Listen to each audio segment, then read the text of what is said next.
So how many of you are involved into active research? May I have a show of hand as of now? And how many of you have had rejections while submissions? I think all of us. Yeah, I think. So the commonest problem that we face across this is rejection. And what is the difference between people who have multiple publications versus the ones who do not have publications? Any idea? Any guesses? The ones who have multiple publications are the ones who have tried it often and have received multiple rejections. And that's the commonest problem of people who don't have publications. And that's the biggest blunder to not have a publication, is the fear of rejection. So if you want to publish, this one blunder, you must just cut it away from your life, which is the fear of rejections. And this fear of rejection, that I'll submit and I'll get rejected, can have multiple reasons. My English is not good, my language is not good, I don't have time, my data collection is not good, I don't have funds to fund a research, or I don't have fellows. And the easiest way is, just remember that even when you get a complete rejection, you'll be richer by experience more than your fellow colleagues. So the worst thing is not rejection, but the worst thing is avoiding any kind of submission. And believe me, 10 rejections in the 11th time, you'll surely get through. I'm a live example. My first 11 times submissions in one paper for the same paper got rejected, only to get accepted like an original article in the 12th paper in an international journal. And so until you take away this blunder from your life, you will not have the first thing of publication. The second commonest blunder that we do in our practice is, I run a busy OPD, I run a OOP, and I have so many other things to do. How do I balance my life? And we don't create time. But if you really want to have publications come across, please start making time out of it. And the best way to make time is to allot 60 minutes of priority times, even if it is like early morning or a weekend or a Saturday or a Sunday. And I have, in my practice, developed this habit that on a Friday evenings, I have a research meeting with my fellow colleagues, and we have a small research meeting of what has happened over the last week, whether data collection was proper or not, what projects are we working upon, what are the new projects that we should work upon. On Saturday morning, I sit across for the next 60 minutes to see my literature reviews on or not, have we written something or not, is my data analysis happening or not. I speak to my biostatistician and see where are my next projects happening. And this priority allotted time is the one that makes all my papers come across. And now in last 5 years, we have had very minimal rejections purely because the blunder of not having time has been cut away from my life. So these two problems, if you sort it out, I think the biggest blunders of not having publications can easily go away. And remember, it's priority time. You cannot do research when you're tired at the end of the day and start writing or start doing something analytical when you are already tired in your mind. So create priority time for yourself. As my fellow authors and previous speakers mentioned, that generally when we speak about conducting a research, we start choosing something very fancy or something too raw or a very broad question.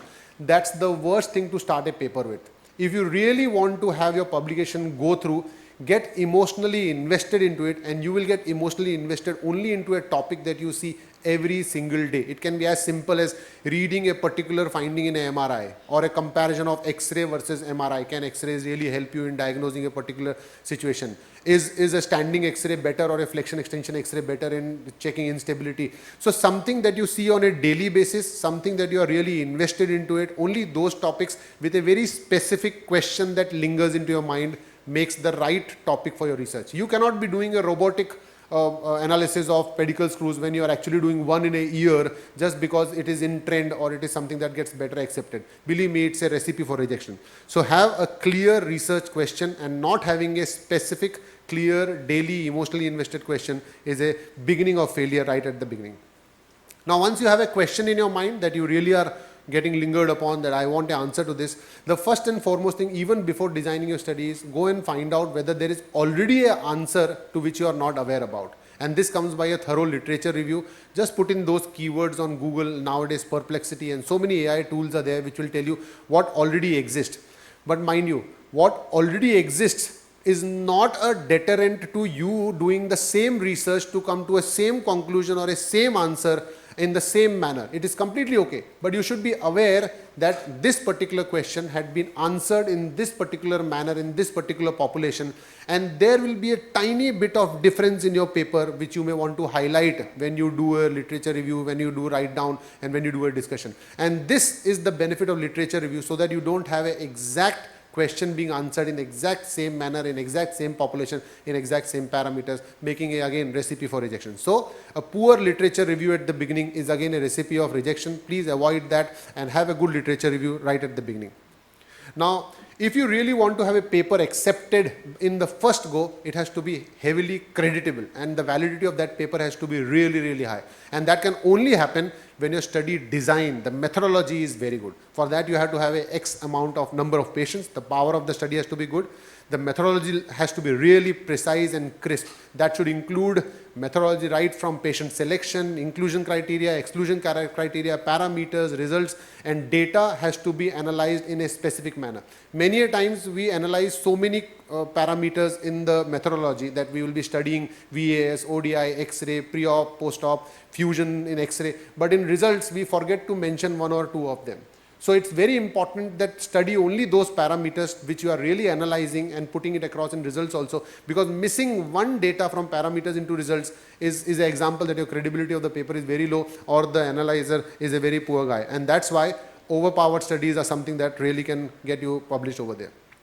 Now this is something that has had first 3 papers getting rejected purely because we bypassed this process of ethical approvals. And just because you are not in an institute, you are in a nursing home, or you are an independent guy working alone, but that doesn't mean that you have to bypass ethical approvals. And it is not a difficult task. It is just one small tiny bump in the process, and you can easily bypass this by bringing up the study. Because this is not only about a particular study, but it is also about the well-being of the patient, that you are not doing something experimental.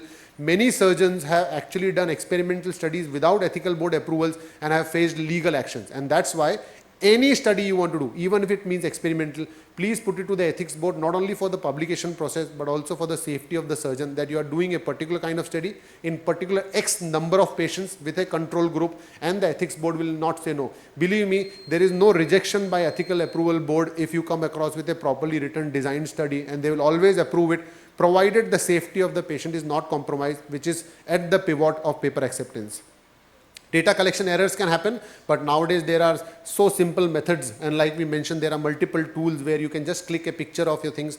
But most importantly, what is important is that checklists should become a part of your OP in your OT records also, and in your OPD records also, because checklist will ensure that the same parameters are collected today, at 3 months, at 6 months, at 12 months, and that's why that will also make sure that your study becomes a prospective one rather than a retrospective one, further validating the credibility of these studies. And that's why having checklists based on your study design will help you to have better data collection. And nowadays, just by a small picture getting into a memory drive will help you not only retrieve that data, but analyze them also very, very well, making your papers furthermore credible also. Now, the biggest problem that most guys do is that they say, I don't have a biostatistician, and they start playing with the biostatistics based on these tools. That's the biggest blunder that you make. Guys, biostatisticians are clinicians. You know, they know anything better than any AI tool. It requires a lot of clinical acumen, which most AI tools will not be able to do. And this, they have to be enrolled as a part of study right at the beginning to know the power of the study, what kind of study hacks they are going to do, to avoid any kind of statistical hacks, which again, any reviewer will catch it right on day one. And that's why this mistake has to be avoided right at the beginning. Many of times we tend to cut down on the negative results, which is again a blunder. You have to bring out the true part of it, and you should ensure that there are no authorship conflicts in such papers. Plagiarism and use of tools, please avoid them. Any reviewer will catch them on day one. Choose the right journal and follow the instruction to others right from the day beginning of it. So to plan well, start early, create time for it, design your study well. Please write it ethically, ensure that biostatistician is involved, review deeply, answer wisely, and when you answer these questions, have a peer review. Internal peer reviewing is the best way before publication. That will help you to ensure that your paper getting submitted to the journal will not get rejected, because your peers critically will help you to rewrite your paper in a better manner. Thank you so much.